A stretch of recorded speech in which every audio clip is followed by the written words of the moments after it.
Hello les amis, c'est un plaisir de vous retrouver aujourd'hui. Donc aujourd'hui je suis pas seul, je suis en compagnie de The Couples, Laurent et Maud. Ça fait plaisir, comment vous allez? Bien? Parfait, Bien. on est au top, yes. Top. Donc voilà, on est désolé pour nos têtes, on est un petit peu fatigué, on sort juste du séminaire. C'était lourd. Très très lourd. Et je voulais vous faire cette petite interview avec Laurent et Maud qui sont sur Paris en ce moment. Ils vont vous expliquer un peu leur parcours, vraiment deux casquettes super intéressantes, les immeubles de rapport et le fait d'investir en couple. Exact. Donc voilà, je sais qu'il y a beaucoup de gens qui me regardent qui souhaitent acheter des immeubles de rapport et pour certains investir en couple, donc c'était une bonne occasion de faire cette vidéo.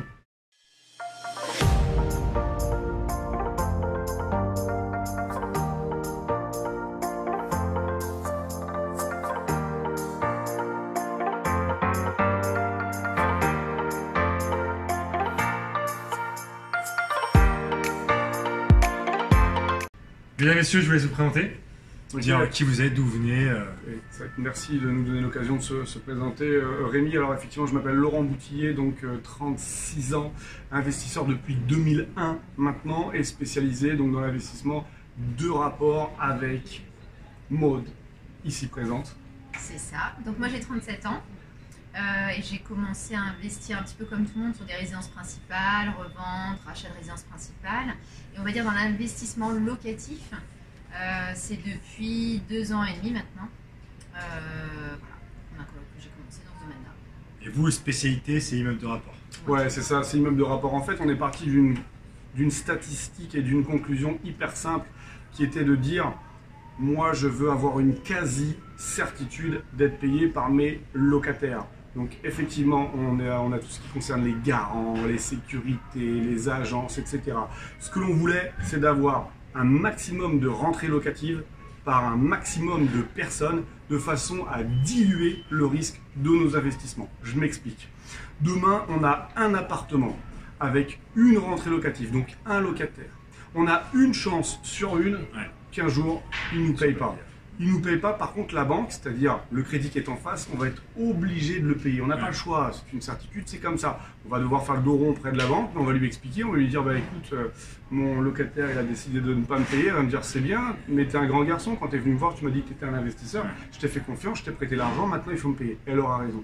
Par contre, si effectivement on a un ensemble immobilier, alors immeuble ça peut faire peur, mais c'est 3, 4, 5 lots maximum. Le fait d'avoir 3 appartements, donc 3 locataires, on va diluer notre risque et l'idée c'est d'avoir 70% de nos rentrées locatives qui vont payer 100% de nos crédits et nos charges. Et là, on est sur une structure gagnante, là, on est sur une technique qui fonctionne. Ouais, donc en fait, ce que tu dis, c'est que tu fais cette stratégie, c'est comme une stratégie de multilocation. Moi, c'est ce que je fais par exemple sur de la coloc. Exactement. C'est que je vous dis, quand j'ai une coloc de 3 chambres, dès que j'ai 2 chambres louées, en fait, je suis en autofinancement, je suis à 0. Et la chambre supérieure, c'est elle qui va me ramener le cash flow. Toi, c'est pareil en fait, plutôt par appartement. C'est-à-dire que tu as 2 appartements qui sont loués et c'est le dernier qui te ramène le cash flow. Exactement. En fait, dans l'immobilier, Maud, tu es d'accord avec moi, l'idée c'est qu'il n'y a pas de secret. C'est une multitude de choses qui peut fonctionner. On a choisi de se développer dans l'immeuble de rapport parce qu'aujourd'hui, on a un locataire dans chaque appartement. On n'a pas choisi la colocation, mais c'est aussi une solution. Ce qui peut nous freiner dans la colocation, c'est que si demain, on a un appartement en colocation avec 3 colocataires, on est marié avec les colocataires. Si demain, on veut faire machine arrière, on se retrouve avec un appart, un locataire, si on loue de façon pérenne. Si on a un immeuble, on a toujours nos 3 apparts, nos 3 locataires, et c'est pour ça qu'on a opté pour cette solution. Et c'est super intéressant ce que tu dis, mais c'est vrai que comme tu disais, l'immeuble de rapport, déjà il faut s'enlever la tête que tu as des immeubles de 45 lots dans le 16e qui vaut 45 millions. Vous investissez dans des villes de quelle taille à peu près, dans quel secteur? L'idée c'est qu'on va trouver des villes de seconde zone, clairement. C'est-à-dire que... Il y a 10 000 habitants, enfin voilà, à peu près ça. Et où là, on se rend compte qu'il y a une forte demande. Il y a vraiment une demande locative, il y a peu d'offres. En général, on fait déjà des analyses au préalable, on fait des annonces avant d'investir, on fait des annonces fictives de façon à voir le retour que l'on peut avoir sur une durée très courte et on se rend compte que finalement il y a vraiment une demande. Donc, dans ces cas-là, on se lance et on y va. D'accord. Et c'est en fait, en gros, tu testes la demande avant d'investir. Vous investissez pas à l'arrache en disant jamais. On va voir comment ça se passe. Il y a une étude de marché, c'est un investissement, c'est pas n'importe quoi. On n'investit pas dans une boîte de conserve. Donc forcément, à partir du moment où on investit sur le temps et sur l'avenir, on ne peut pas se permettre de se louper. Du moins, on va essayer de minimiser le risque. En fait, l'emplacement, il est essentiel, il est prépondérant. On ne peut pas se tromper. Il y a deux choses sur lesquelles on est obligé de faire une bonne affaire. Déjà, la première, c'est que l'affaire immobilière, on l'a fait au moment où on achète. Une bonne négociation fait qu'on va faire une bonne annonce immobilière, une bonne affaire. Si on arrive à négocier le prix de 10, de 15 ou de 20 000 euros, si on fait sur cette affaire 200, 300, 400 ou 500 euros de cash flow, je vous laisse calculer le nombre de mois qu'il va falloir en cash flow pour atteindre les 20 000 euros. Donc déjà, l'affaire, elle commence au démarrage. Ensuite, l'emplacement, pour nous, c'est nécessaire et utile de faire une annonce fictive, Rémi. Et pourquoi on fait une annonce fictive? Parce qu'on pourrait se dire, en fait, à tel endroit, il suffit de regarder dans PAP, dans Logikimo et dans Le Bon Coin et d'avoir une annonce. Mais en fait, c'est pas parce qu'on a une annonce d'un F2 de 45 mètres carrés qui est à 550 euros sur Le Bon Coin qu'il va vraiment se louer à 550 euros.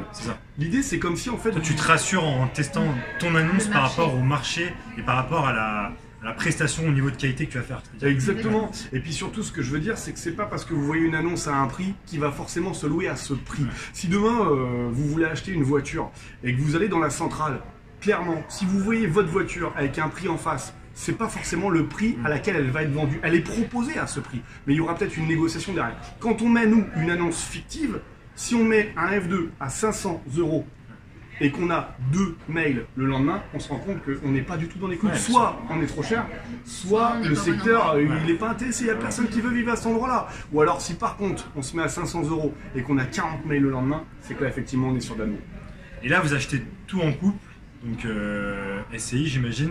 Yes. Quels sont les avantages un peu pour vous d'investir en couple? Alors, l'avantage numéro 1 d'investir en couple, c'est que déjà, on va se rassurer. Clairement, quand on est tout seul, comme son nom l'indique, on est seul. On est seul à chercher un bien, on est seul à défendre un bien pour se le faire financer à la banque. Donc forcément, dès qu'il y a une embûche, il faut avoir un mindset de malade pour pouvoir en sortir. Clairement, j'ai un nom de la banque. Waouh, j'accuse le coup, c'est compliqué.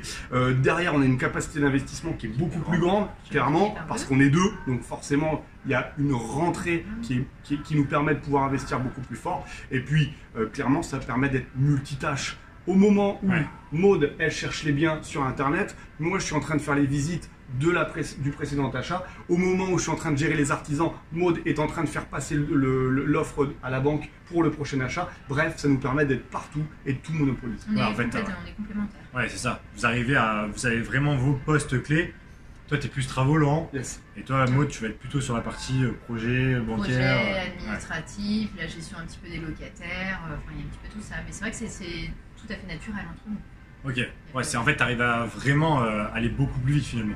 Ouais, on va beaucoup plus vite et puis ça permet surtout d'utiliser la force de chacun. En fait, je le dis souvent, c'est comme quand vous allez dans un restaurant. Si dans un restaurant, vous arrivez et que le mec il vous dit tu veux une pizza, je suis spécialiste en pizza. Ok, d'accord. Après, tu lui dis tu peux me faire une tartiflette. Ouais, je suis spécialiste en tartiflette. Déjà, tu commences à te poser des questions. Après, tu dis tu sais me faire des huîtres. Ouais, je peux te servir des huîtres. Tu vas dire ok, le mec sait tout faire, il est nul partout. Et ben, dans l'immobilier, on peut pas être bon partout. C'est-à-dire que tu peux pas être bon dans le dossier, à part toi. Mais comme tu as déjà pris la place, on est obligé de nous s'adapter. Tu peux pas être bon dans la recherche. Je rigole, bien sûr, vous le savez. On est fatigué, c'est la fin de journée, là, c'est deux pétards à côté de moi, donc il faut se marrer. Donc tu peux pas être bon partout. Donc à un moment donné, il faut reconnaître qu'il vaut mieux que tu puisses développer et accentuer les points où tu es bon et déléguer les points où tu es moins bon. Et clairement, la répartition des rôles, c'est fait facilement. C'est-à-dire que Maud, elle gagne l'argent et moi, je le dépense. C'est l'inverse, normalement, c'est l'inverse. Non, mais ça, c'est super important. Ce que vous avez dit, c'est que, je vous le dis souvent, identifiez vos forces et vos faiblesses. C'est connaissez vos forces, sachez dans quoi vous êtes bon. Yes. Et dans vos faiblesses, là, vous avez la chance d'être vraiment complémentaires. Si vous êtes tout seul, c'est pas un problème. Et en fait, apprenez à déléguer, soit travailler dessus, apprenez à déléguer et ne passez pas du temps sur vos faiblesses, que vous allez perdre beaucoup de temps. Est-ce que vous avez un petit conseil comme ça pour quelqu'un qui veut acheter un immeuble de rapport, qui veut passer à l'action, vraiment un truc un peu essentiel, une petite clé comme ça pour une première investissement? Tout se passe dans la tête, c'est de la psychologie, clairement. Toutes les personnes qu'on a en coaching, à chaque fois, on fait péter les blocages. C'est uniquement ça. Qu'est-ce qui fait que vous n'allez pas investir? C'est vous. Qu'est-ce qui fait que vous vous dites que 200 000 euros, c'est trop cher? C'est vous. Qu'est-ce qui fait que vous n'allez pas faire un immeuble pour commencer? C'est vous. Moi, je vous le dis, si vous voulez prendre le moins de risques possible, c'est j'achète un petit appartement avec un petit crédit, avec un petit locataire. En gros, j'ai pris le maximum de risques. J'ai une chance sur une qui ne me paye pas. Donc, le conseil que j'ai à donner, c'est passe à l'action. Fais-le. Vas-y. Franchis les étapes. Et cette fois-ci, on pourra diversifier. Ouais. Ok. Laurent, merci. C'était un plaisir. Un grand plaisir. Maud, check. En tout cas, j'espère que ça vous a plu. Si elle vous a plu, n'hésitez pas à mettre un petit commentaire en dessous, à poser vos questions, on essaiera d'y répondre. Laurent, Maud, je mettrai tous les liens pour vous retrouver. J'espère que ça vous a plu et je vous dis à bientôt sur une nouvelle vidéo. Allez, ciao, à très bientôt. Ciao.